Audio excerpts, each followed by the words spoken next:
Assalamualaikum warahmatullahi wabarakatuh. Alhamdulillah wa syukurillah, la hawla wa la quwata illa billah. Puji syukur kehadirat Allah subhanahu wa ta'ala yang telah memberikan kita berbagai banyak kenikmatan, nikmat iman, Islam, dan kesempatan. Salawat dan salam kita haturkan kepada junjungan Nabi indah kita Muhammad sallallahu alaihi wasallam. Semoga kita mendapatkan syafaatnya kelak di yaumul qiyamah. Allahumma amin. Para pemirsa dimanapun Anda berada, alhamdulillah saya masih bisa membacakan buku bestseller karya Ki Haji Abdul Somad, yaitu 37 masalah populer. Yang pada kesempatan ini yaitu masalah ke-36, yaitu salaf dan salafi. Ini saya cuma membaca, bukan orang berilmu, dan dalam membaca pun masih gelagapan. Mungkin ada para pemirsa yang kurang puas, silakan untuk mengoreksi. Memang saya tidak berilmu dan tidak belajar agama secara mendalam karena keterbatasan ekonomi, tapi saya mengedukasi diri semampu daya. Mungkin saya memang tidak berilmu dan bodoh. Nah, ini membaca saja. Salaf secara bahasa adalah orang-orang yang terdahulu, sebagai lawan kata khalaf atau orang-orang yang datang belakangan. Adapun batasan salaf, sebagaimana pendapat Al-Hafiz Ibnu Hajar Al-Asqalani, adalah orang-orang yang hidup pada 3 abad pertama Hijriah berdasarkan hadis. Saya tidak akan membacakan, cuma artinya saja. Sesungguhnya sebaik-baik kamu adalah abadku, kemudian orang-orang setelah mereka, kemudian orang-orang setelah mereka, kemudian orang-orang setelah mereka. Hadis riwayat Al-Bukhari dan Muslim. Sedangkan para pengikut Muhammad bin Abdul Wahhab tahun 1115 hingga 1206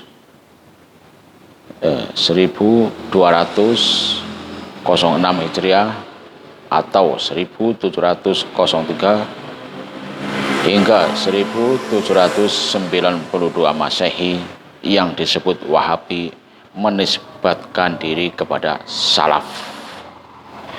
Demikian menurut Syekh Atiyah Syakor, mantan Mufti Al-Azhar, yang begini pendapatnya. Akhir-akhir ini muncul mereka yang menyebut diri mereka kelompok salafi,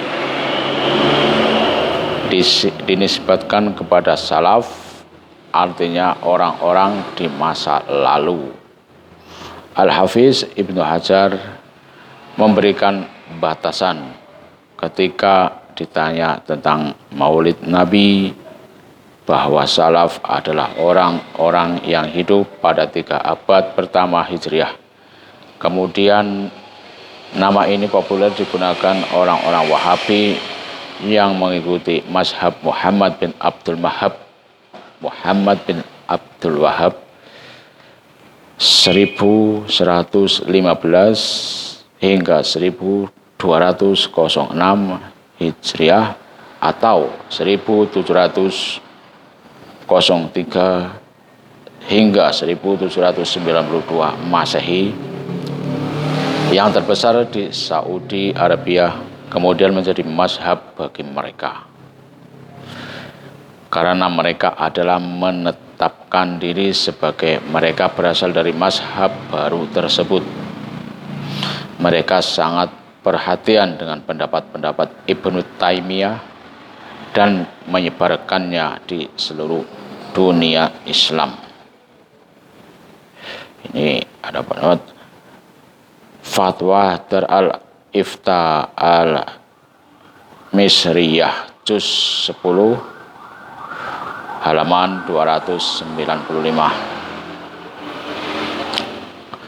Untuk membedakan antara salaf asli dengan orang yang mensalaf-salafkan diri, maka istilah yang populer untuk orang-orang yang hidup pada 3 abad pertama Hijriah adalah kalangan salaf atau salafus solih. Sedangkan orang yang mengaku-ngaku salaf adalah istilah salaf atau salafi wahabi. Salafi ini pendapat pro kontra tentang salafi wahabi, pendapat Syekh Abdul Aziz Ibnu Baz. Nih, salafi dinisbatkan ke salaf. Salaf adalah para sahabat Rasulullah Shallallahu Alaihi Wasallam dan para imam dari 3 abad awal Hijriah. Allah Subhanahu wa Ta'ala meridai mereka dan Rasulullah Shallallahu Alaihi Wasallam telah mempersaksikan kebaikan mereka dalam sabdanya, sebaik-baik manusia adalah abadku, kemudian orang-orang setelah mereka, kemudian orang-orang setelah mereka, kemudian datang beberapa kaum yang persaksiannya mendahului sumpahnya dan sumpahnya mendahului kesaksiannya. Hadis riwayat Ahmad dalam musnadnya, Al-Bukhari, Muslim, Abu Dawud, dan At-Tirmizi. Imam Bukhari dan Imam Muslim dan orang-orang salafiyun, bentuk jamak dari kata salafi dinisbatkan kepada salaf, telah dijelaskan, makanya mereka adalah orang-orang yang menjalan di atas manhaj kalangan salaf, mengikuti Al-Quran dan Sunnah, mengajak kepada Al-Quran dan Sunnah, dan mengamalkannya. Dengan demikian mereka adalah ahlu sunnah wal jamaah. Catatan Al-Lajnaj Daimah li al-Buhus al-Islamiyah wa al-Ifa juz 2 halaman 242. Pendapat Syekh Ibnu Utsaimin. Nama lengkap beliau adalah Syekh Muhammad bin Salih bin Muhammad Al-Utsaimin, ulama besar Saudi Arabia, wafat pada tahun 1421 Hijriah. Adapun kita jadikan salaf pada kelompok tertentu dengan mengatakan mereka adalah orang-orang salafi dan mereka adalah orang-orang rasionalis, itu keliru. Perlu diketahui bahwa ada di antara ulama yang lebih mengedepankan aspek akal dan ada pula yang lebih mengedepankan aspek syar'i. Oleh sebab itu, Anda temukan di dalam kitab-kitab perbedaan fikih. Apabila mereka ingin bicara tentang mazhab Hanafi, mereka sebut orang-orang mazhab Hanafi itu adalah ahli ro'yi, pendapat, karena di antara para ahli fikih itu ada yang ahli dalil dan ada pula ahli ra'yi, pendapat. Ambillah kaidah ini.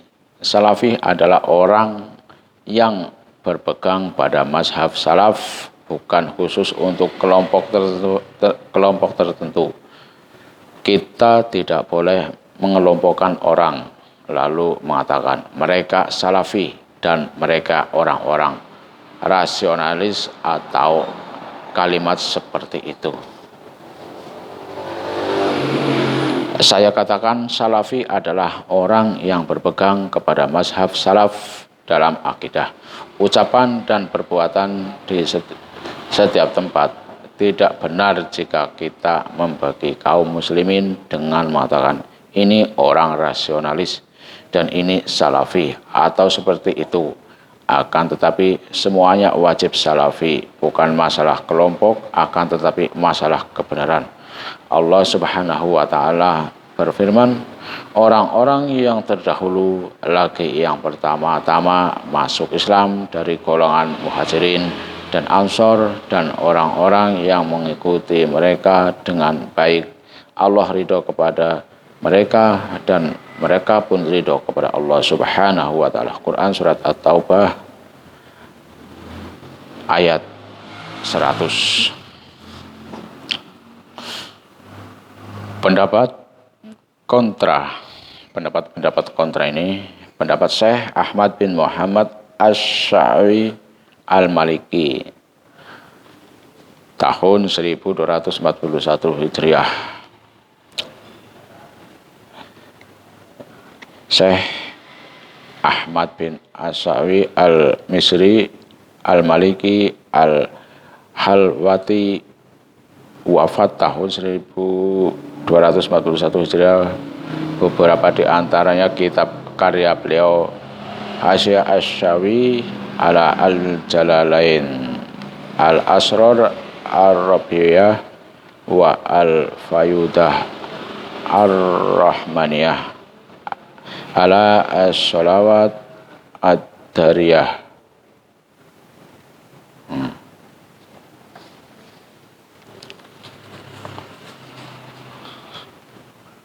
Pendapat Syekh Ahmad bin Muhammad Asy-Sya'ri Al-Maliki, maka apabila orang yang dijadikan syaitan menganggap baik pekerjaannya yang buruk, lalu dia meyakini pekerjaan itu baik, sama dengan orang yang tidak ditipu oleh syaitan, maka sesungguhnya Allah menyesatkan siapa yang dikehendakinya dan menjuluki siapa yang dikehendakinya.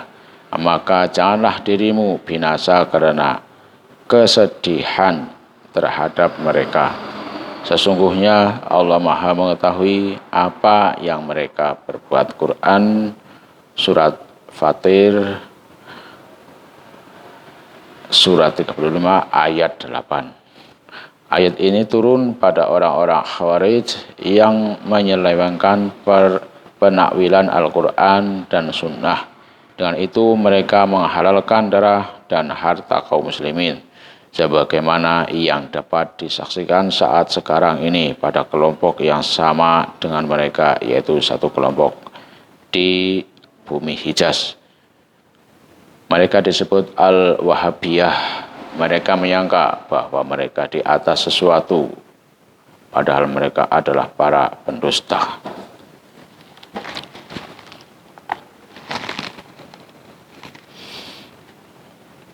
Ini 304. Syekh Ahmad bin Asy-Sya'ri Al-Maliki Al-Hasyiah Al-Syawi ala Tafsir Al-Jalalain juz 3 halaman 307.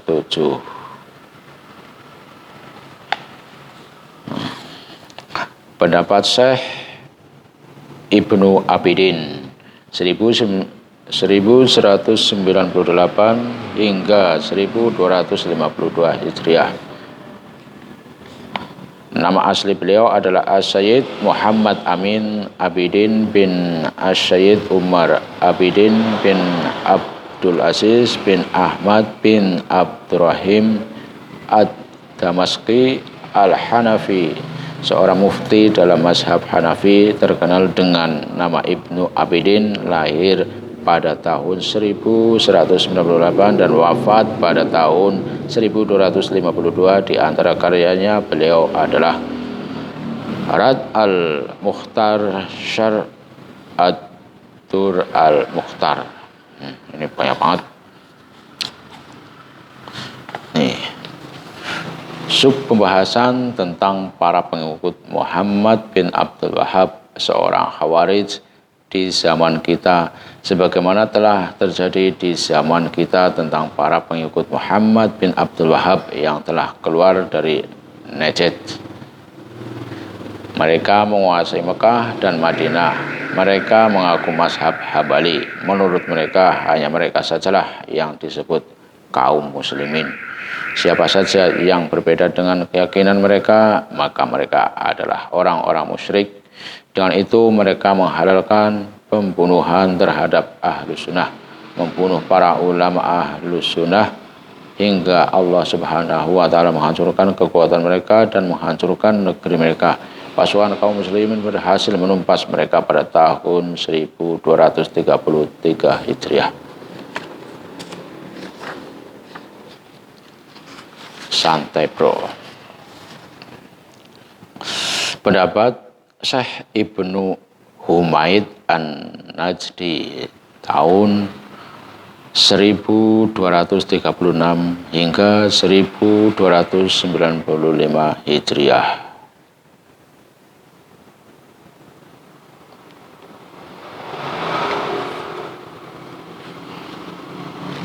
Ini pendapat beliau.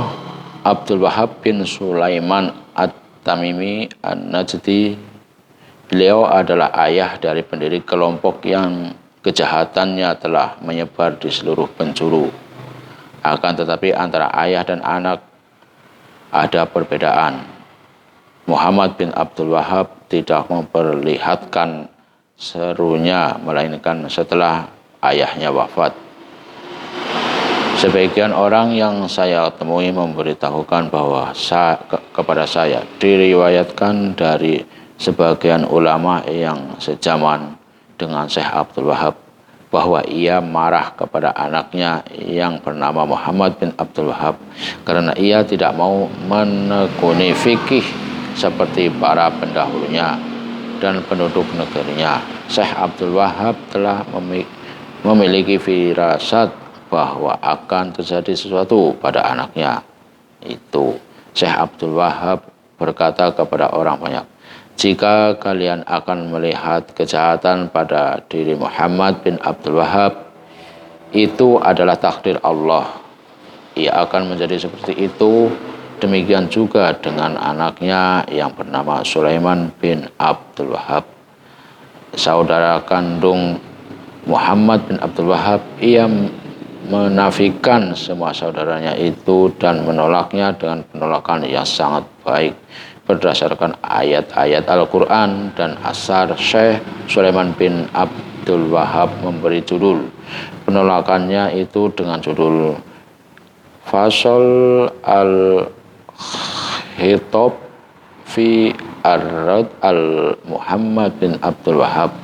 Allah Subhanahu wa Ta'ala telah menyelamatkan Syekh Sulaiman dari kejahatan dan makar saudara kandungnya itu. Meskipun Muhammad bin Abdul Wahab melakukan serangan besar dan mengerikan yang menakutkan orang-orang yang jauh itu terang-terangan, maka ia akan mengirim seseorang untuk menculik orang tersebut dari atas pendapat dengannya, dari atas tempat tidurnya atau di pasar. Itu semua karena ia mengkafirkan siapa saja yang berbeda pendapat dengannya. Ia menghalalkan darahnya.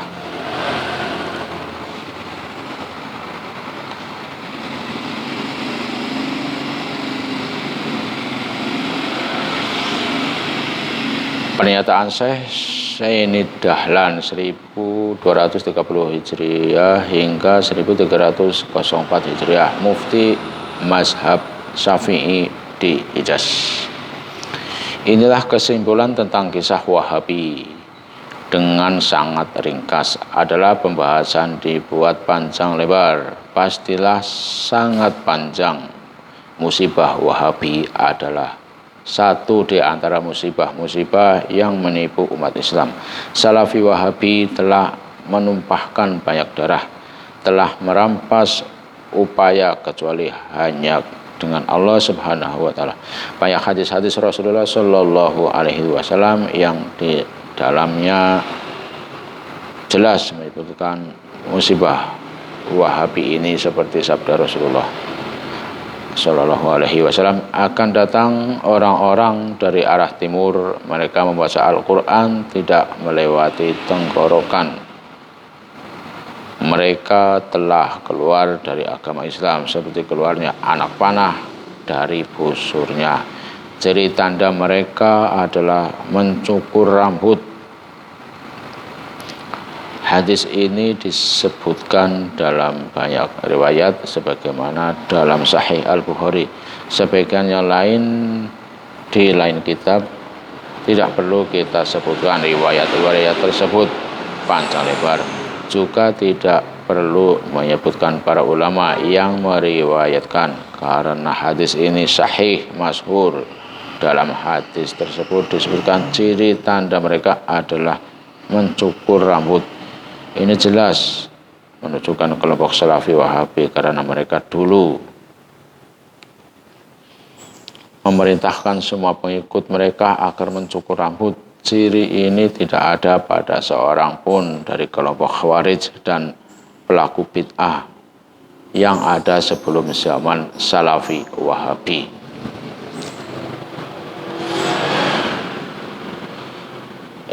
Syekh Zaini Dahlan melanjutkan, mereka Salafi Wahabi melarang membaca Dalail al-Khairat yang berisi salat kepada Rasulullah Shallallahu Alaihi Wasallam dan banyak menyebut tentang sifat-sifat Rasulullah Shallallahu Alaihi Wasallam yang sempurna. Mereka mengatakan bahwa itu syirik. Mereka melarang bersolawat di atas mimbar setelah azan. Bahkan seorang laki-laki soleh yang buta, ia seorang muadzin, ia bersolawat setelah azan. Setelah dilarang Salafi Wahabi, lalu Salafi Wahabi membawa muadzin buta itu kepada Muhammad bin Abdul Wahab. Kemudian Muhammad bin Abdul Wahab memerintahkan supaya muadzin buta itu dibunuh. Lalu ia pun dibunuh. Jika saya sebutkan kepada Anda semua contoh-contoh yang telah mereka lakukan, pastilah catatan dan kertas akan penuh. Cukuplah sekedar ini saja.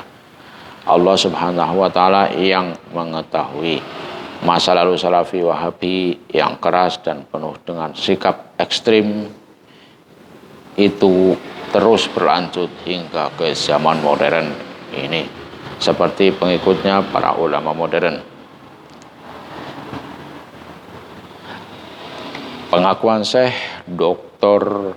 Muhammad Said Ramadan Al-Buti 1929 hingga 2013 Masehi.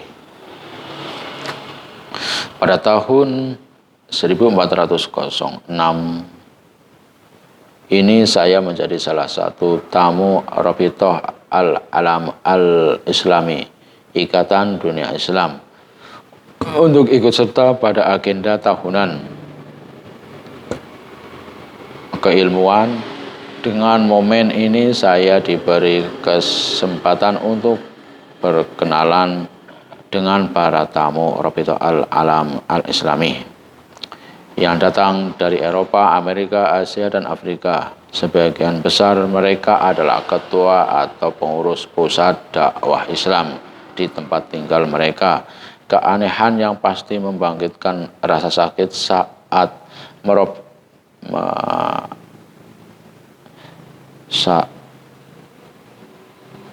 yang merobek-robek pada diri setiap muslim yang ikhlas karena Allah dan Islam.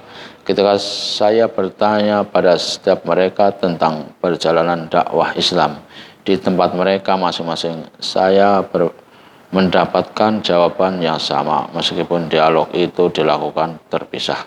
Rasa sakit dan putus asa, kesimpulannya satu-satunya masalah yang ada pada kami adalah ikhtilaf pada permusuhan keras di antara kami yang dibangkitkan oleh jamaah Salafi.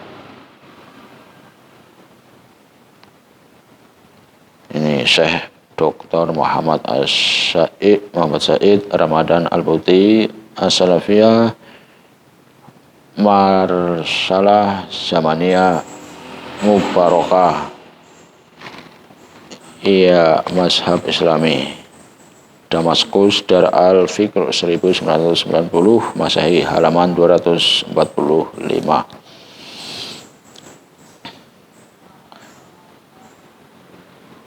Permusuhan semakin keras sejak beberapa tahun belakangan di Masjid Washington hingga pemerintah Amerika terpaksa menginventasi konflik tersebut. Kemudian masjid ditutup untuk beberapa bulan.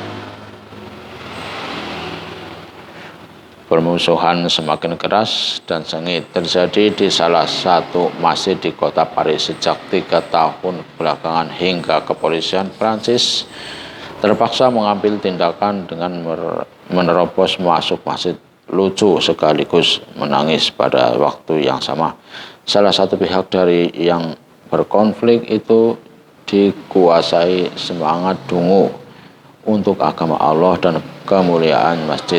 Ketika ia melihat seorang polisi masuk ke dalam masjid mengenakan sepatu, ia pun berteriak supaya polisi itu keluar masjid atau melepas sepatunya. Tapi polisi itu menepisnya seraya berkata, "Bukankah kalian yang membuat kami menerobos masjid dengan cara seperti ini, wahai orang-orang dungu?" Meskipun Salafi Wahabi modern tidak lagi menggunakan pedang untuk menghabisi orang-orang yang tidak mendapat dengan mereka, tapi lidah mereka tidak kalah tajam daripada pedang yang pernah mereka hunuskan. Kecaman ulama Salafi Wahabi terhadap ulama lain ini diteruskan besok, ini panjang lebar. Kurang sedikit ya. Teruskan saja. 30 caci maki Albani terhadap Syekh Abdul Fattah Abu Quddah. Berikut ini pengakuan Syekh Abdul Fattah Abu Quddah. Saya Syekh Abdul Fattah Abu Quddah, baginya bagi Al-Albani dalam muqaddimah. Ia muqaddimah kitab Syarh al-Aqidah at-Tahawiyah, pemilik 30 sifat suci, caci maki dan sumpah serapah di antara fanatik, sengaja berdusta, pemalsu, pendusta, sesat, hingga spionase dan mata-mata. Selanjutnya Syekh Abdul Fattah Abu Quddah mengatakan, sesungguhnya Al-Albani dalam kecenderungannya tidak melewati langkah adab etika khilaf pada ulama. Lidah Albani bukanlah lidah yang terjaga dan tidak bersih. Akhlaknya tidak dapat mencegahnya untuk tidak bersikap kasar dan menahan caci maki terhadap orang-orang yang berbeda pendapat dengannya. Debatnya dengan para ulama berdasarkan sikap membodohkan orang lain dan menyesatkan orang lain. Syekh Abdul Fattah kalimat fi qasyifi abahil wa iftiraat muqaddimah jawab al-Hijaz al-Muhammad Abdul Azim al-Aziri al-Misir as-Sailafi al-Jar wa at-Ta'adil Halab Maktabah An-Nadah 1411 Hijriah halaman 15. Bahkan Syekh Hasan As-Saqaf menulis kitab khusus berjudul Qamus Syataim Al-Albani, Kamus Caci Maki Albani. Buku setebal 206 halaman ini berisi caci maki Albani terhadap para ulama. Syekh Mukbil menyebut Syekh Yusuf Al-Qadrawi sebagai anjing. Syekh Mukbil Al-Wati menulis kitab berjudul Iskat Al-Kalbu Al-Awi Yusuf Abni Abdillah Al-Qaradawi. membungkam anjing menggonggong Yusuf bin Abdullah Al-Qaradawi. Sungguh kata yang sangat tidak layak digunakan terhadap ulama. Buku ini 80 halaman, diterbitkan oleh Dar Al-Azhar tahun 2005 Masehi. Sesama salaf Wahabi saling menyerang. Syekh Mahmud At-Tuwijri menyebut Syekh Albani pelaku pelaku sesat. Syekh Albani mengaku bahwa Syekh Hamud At-Tuwijri, ulama Salafi Riyadh, menuduhnya telah melakukan ilat